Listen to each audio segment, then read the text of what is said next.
Good morning. After a long time, I started again the YouTube videos. Please share and subscribe my channel.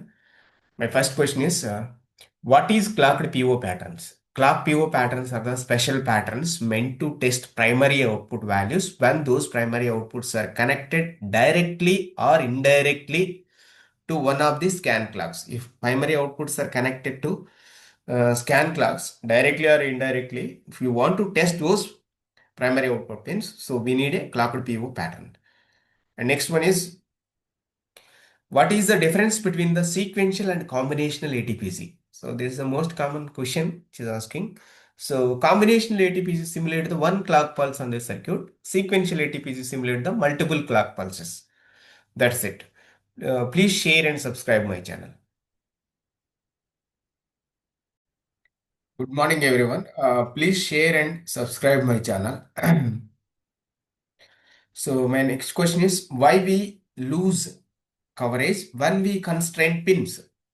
So here, if we constrain a pin, means we are fixing that pin value to someone. So it can't able to change. So whenever you constrain any pin of the device, you take away the ability of the ATPG to toggle that pin and check it in the both the states. That means 0 and 1. We can't able to toggle it. Sometimes when you constrain a pin, it will have a negligible effect. Sometimes effect is very less. Suppose if it is an output pin, or it is not driving any combo logic, big combo logic. So that time the coverage is negligible. Sometimes it will have a far ranging effect on the fault coverage. So if it is the constraint pin is driving the big combo logic, then so we have lose the toggling activity of the combo logic, so that we may lose some coverage. So pins are not constrained. So next question is simulation flow. So simulation flow, we have three steps: compilation, elaboration, and validation. So in compilation, we use a vlogin command, vlogin. So we are going to read all the required files in the compilation. So next one is the elaboration phase. In the elaboration phase, we are going to read the top model.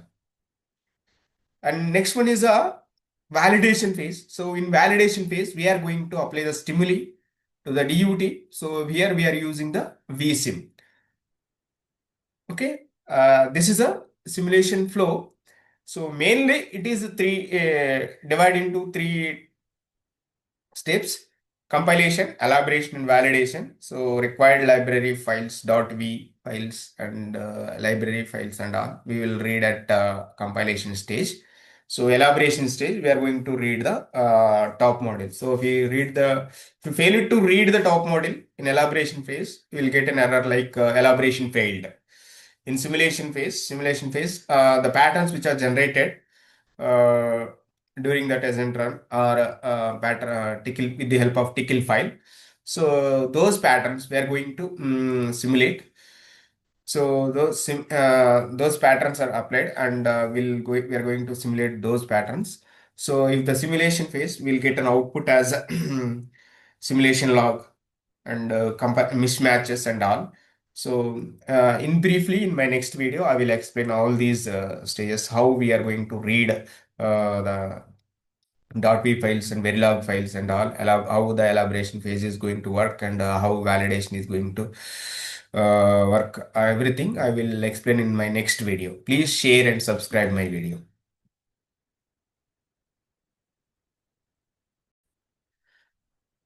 Hello, good morning everyone. After a long time, I started again YouTube videos. So please share and subscribe my channel. So my first question is, what is ATPG effectiveness? ATPG effectiveness is defined as a percentage of ATPG resolvable faults out of the total faults. Suppose we have 100 faults.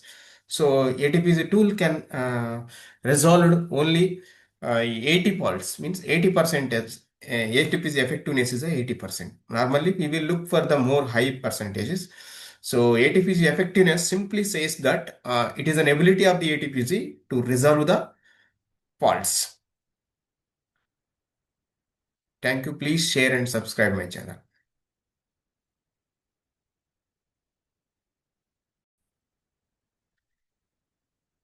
Good morning. After a long time, I started a YouTube videos. Please share and subscribe my channel. So my first question is, what are the techniques used to reduce the pattern count without losing the coverage? So here, the first technique is scan chain balancing, and another one is the compression techniques. So scan chain balancing. So for pattern reduction, first step is the chain balancing during the stitching or a scan insertion. If your chains are balanced, tool needs to insert the less dummy patterns for reaching a till required flap. Suppose if we have a two scan chains, one scan chain is having the 100 scan flaps and another scan chain is having only 10 scan flaps.